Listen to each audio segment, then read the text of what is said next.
अमड़ जे पेट में पालियो पे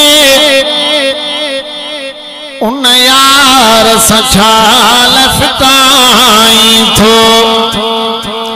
जे अमड़ जे पेट में पालियो पे उन यार सछाल फिटाई थो हर साह तुझे संभालियो पे उन यार सछाल फिटाई थो जे अमड़ जे पेट में पालियो पे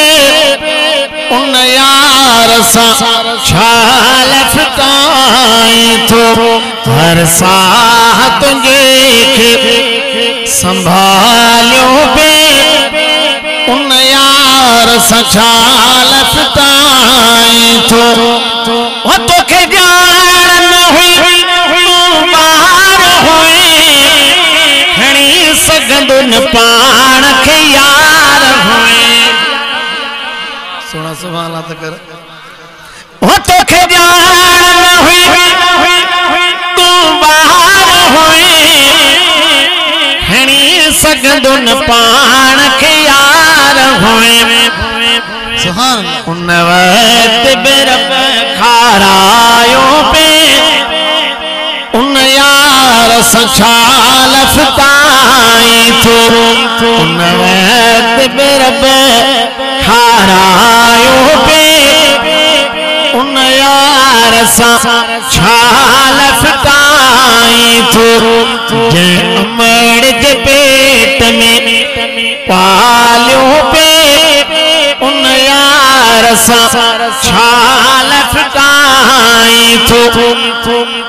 ओ तो के पाणी इंसान कई वरी खानन जो सुखान कई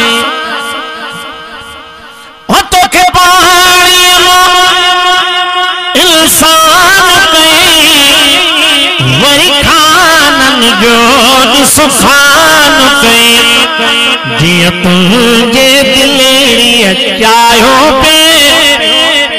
उन यार सछाल फिटाई थो जिया तुझे दिलेरी चायो पे उन यार सछाल फिटाई थो जे अमड़ जे पेट में पालियो पे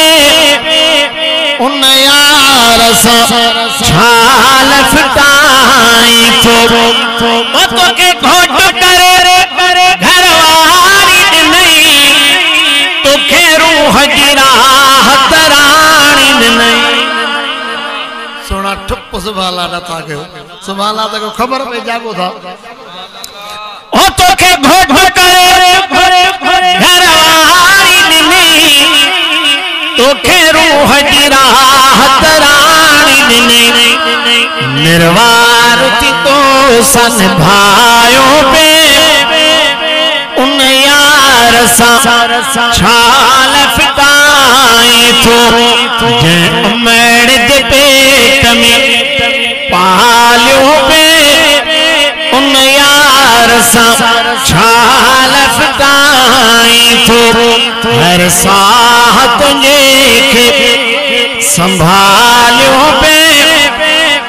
उन यार सछाल फिटाई थो एडो हाकिम ते एहसान कई ऐ बन होंदे नात खान कई एडो हाकिम ते एहसान कई ऐ बन होंदे सना खान कई तुझे हर सदके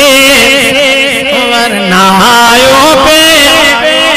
उन यार सछाल फिटाई थो जे अमड़ जे पेट में पालियो पे